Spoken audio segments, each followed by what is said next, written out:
Good evening. आज बहुत दिनों के बाद 3-4 दिन हो गए निकले थे। बारिश हो रही थी और रास्ते के ऊपर शीशे जैसी बर्फ जमी हुई थी। ब्लैक आइस बोलते हैं उसको, जो दिखती नहीं है लेकिन पैर स्लिप करते हैं उसमें, तो अंदर ही रहा, निकला नहीं। तो आज सोचा है कि चलो थोड़ा निकल के आते हैं, बारिश रुकी हुई है।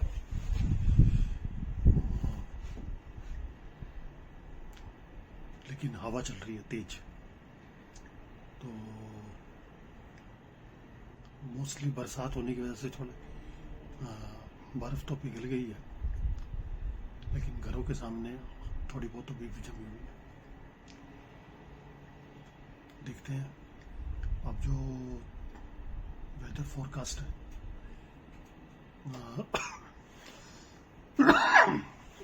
आज रात का मतलब मॉर्निंग 3-4 बजे के आसपास से बर्फ पड़नी शुरू होगी, तो 2-3 दिन तक येलो अलर्ट है। फिर दोबारा तेज हवा चलेगी। आसमान लाल है, हवा जितनी भी चल रही है अपने लिए तो वो बहुत है। चलो थोड़ा टहलते हैं और बात भी करते रहेंगे।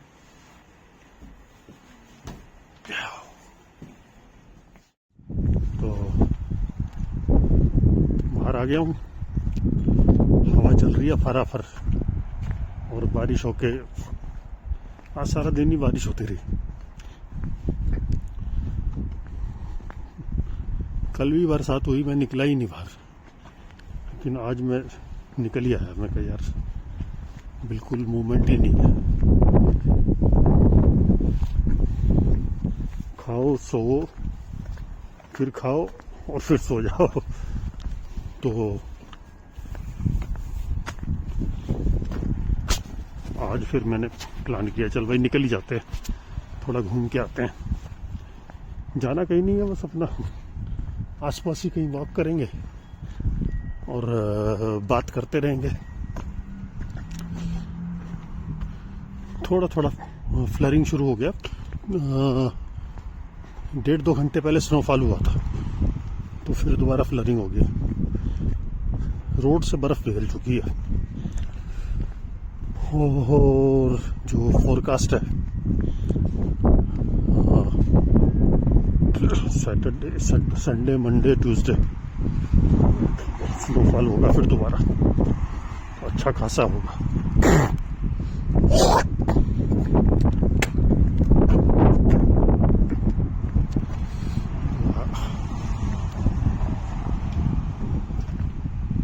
खाना वाना खाऊंगा जाके, पहले थोड़ा सा डाउन हो जाते हैं। थोड़ा ब्लॉटिंग हो गया ना बैठे बैठे।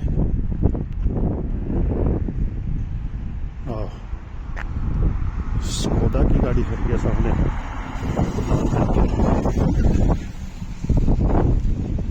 मैंने स्कोडा देखी नहीं वैसे यहाँ पर ना। ये स्कोडा किया है, स्कोडा है, इतनी दूर से पहचान नहीं सकता। तो देख रहा था यार, क्या नाम है, इंडिया पाकिस्तान का इशू, और साथ में वो इमरान खान के लिए एक लेटर लिखा है अपना 14 क्रिकेट कैप्टन ने। ओल्ड जितने भी खेलते थे वो पुराने, यान चैपल भी है उसमें, ग्रेग चैपल भी है, और अपना इंग्लैंड वाला डेविड गावर है, और भी कई हैं, क्लाइव लाइट भी है, अपना कपिल देव है, उसमें गावस्कर है। साइन किए हैं भाई इसका इलाज कराओ यार, उसके साथ इंसानों की तरह बिहेव करो। लेकिन अब पाकिस्तान का यार अपना ही एक अलग ही वो 5th डायमेंशन में जीते हैं। और ये कह लो कि जब से पॉलिसी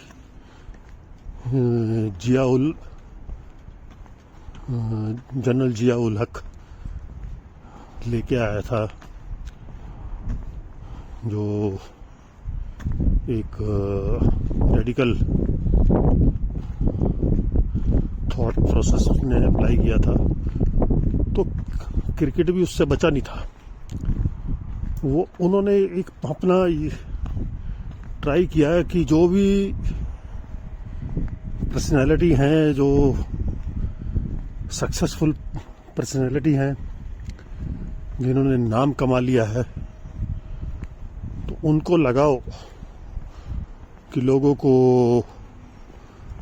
कन्विंस करें, उनको अपने वाली जो थॉट प्रोसेस है उसमें लेके आए। तो सबसे पहला इतना शानदार खिलाड़ी सईद अनवर, हम लोग फैन थे यार उसके, और जब तक वो क्रीज पे खड़ा होता था लगता ही नहीं था कि इंडिया या कोई दूसरी टीम मैच निकालने के लिए जाएगी। क्या खेलता था वो। तो जब वो रिटायर हुआ उसके बाद वो बिल्कुल गायब ही हो गया 2-3 साल। जब 2-3 साल बाद देखा तो इतनी लंबी दाढ़ी बढ़ी हुई थी उसकी, तो वो तबलीग करता था। तो उसके बाद फिर उसकी सपोर्ट में आ गए इंजमाम उल हक फिर जी। और इसी बीच में क्या हुआ कि श्रीलंकन टीम के ऊपर वहाँ कुछ बम ब्लास्ट हुए और फील्ड से हेलीकॉप्टर से श्रीलंकन टीम को हटाना पड़ा। रोड के ऊपर भी बम ब्लास्ट हुए। तो फिर एक मैच देख रहा था मैं, वनडे था शायद। तो जब मैच खत्म हुआ या पारी खत्म हुई शायद, तो पाकिस्तान टीम का एक प्लेयर श्रीलंकन टीम के प्लेयर को बोलता है कि यार तुम भी ना हमें फॉलो कर लो, जिस फेथ को हम फॉलो करते हैं उसको फॉलो करो, तो तुम्हें हेवन में एंजल मिलेंगे बहुत सारे और तुम्हारी लाइफ बहुत अच्छी हो जाएगी। तो बड़ी हैरानी हुई देख के। ये चलता रहा।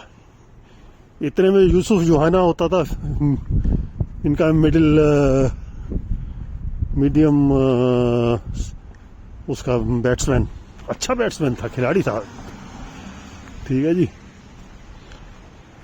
वो अंदर बाहर हुआ तो पता चला दोबारा वापस आया तो दाढ़ी बढ़ी हुई थी।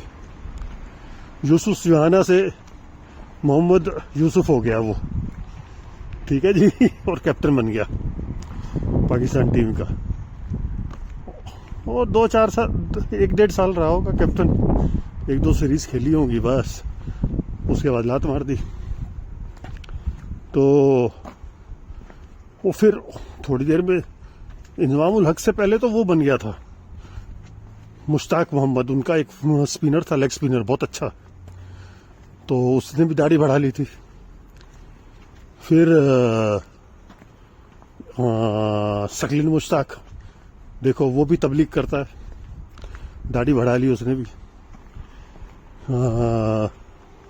इंजमाम उल हक ने तो यहाँ तक बोला कि हमारे भज्जी को प्रपोज कर दिया भज्जी को प्रपोज कर दिया कि आ जाओ हमारे को ज्वाइन करो। मेरे को बड़ी हैरानी हुई ये सब सुन के। शकलिन मुश्ताक बना। फिर अब मिसबाह उल हक, क्या क्लासिक बैट्समैन था यार वो, ठीक है जी। उसने दाढ़ी बढ़ा ली, दाढ़ी बढ़ा के अपना कोच बना। No doubt he was a good batsman, अच्छा खिलाड़ी था। फिर तो अब वो चलता जा रहा है, कोई ना कोई निकल के आता रहा है। फिर आ गया, क्या नाम है, Rizwan, Mohammad Rizwan, wicket keeper batsman. वो तो इतना ज़्यादा रिलीजियस फेलो है। वो इंडिया में मैच खेलने आया, वहाँ खड़े हो, वहाँ क्या नाम है, ग्राउंड में ही सेंचुरी मारने के बाद अपना शुरू हो गया।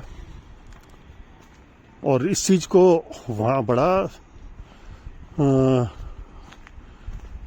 अप्रिशिएट किया गया। टीवी चैनलों में बैठ के देखो जी कितना बढ़िया प्लेयर है, वहाँ ग्राउंड में बैठ के अपना पूजा पाठ कर रहा है। ठीक है जी।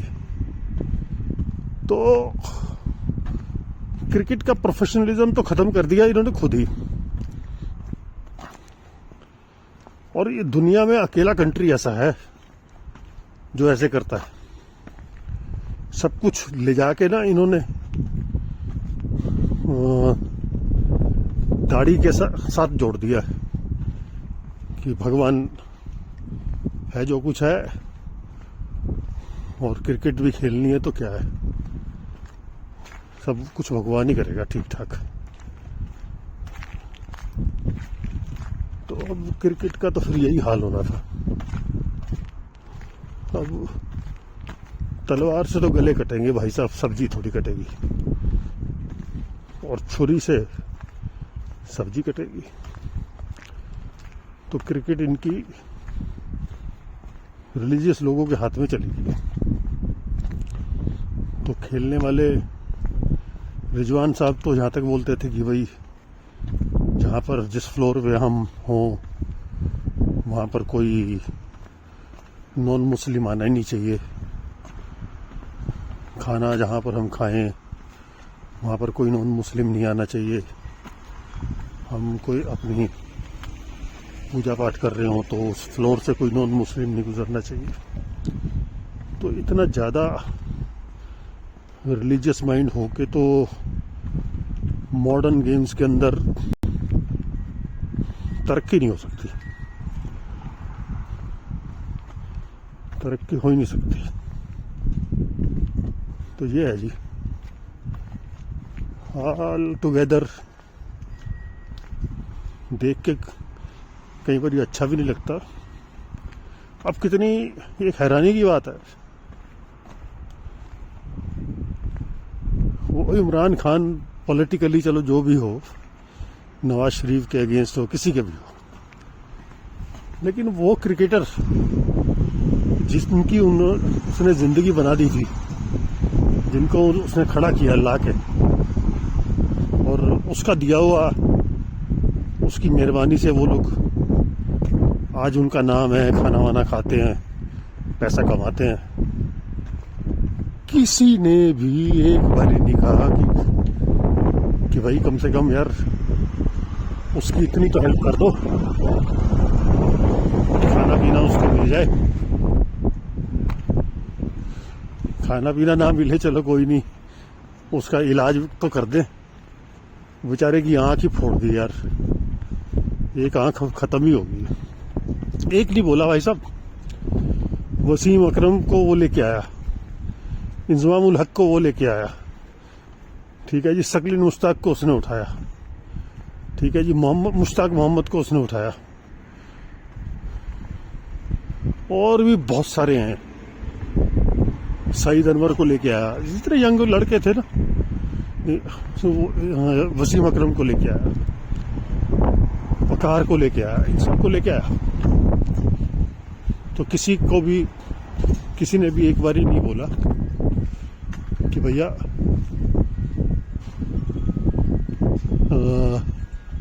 इसकी टेक केयर करो। ठीक है, वो जो भी उसके ऊपर केस वेस लगे हुए हैं वो लगे रहने दो, वो कानून अपना काम करता रहेगा। लेकिन यार बंदे को आज 2.5-3 साल हो गए मेरे ख्याल से अंदर किए हुए।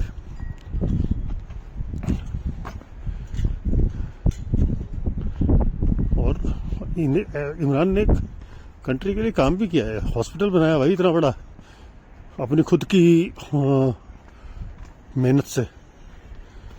बंदे ने घूम घूम के पैसा इकट्ठा किया पूरी दुनिया में।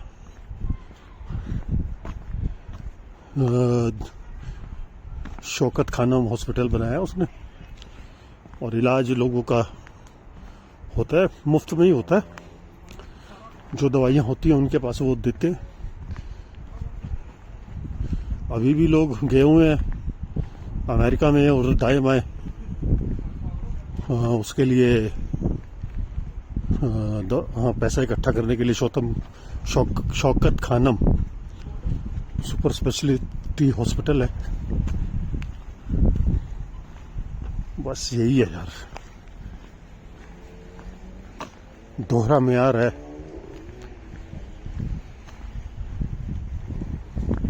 ये लोग भी एनीवे ज्यादा बोलने की जरूरत है नहीं इस बार इस मुद्दे के ऊपर। हम तो आ गए वापस।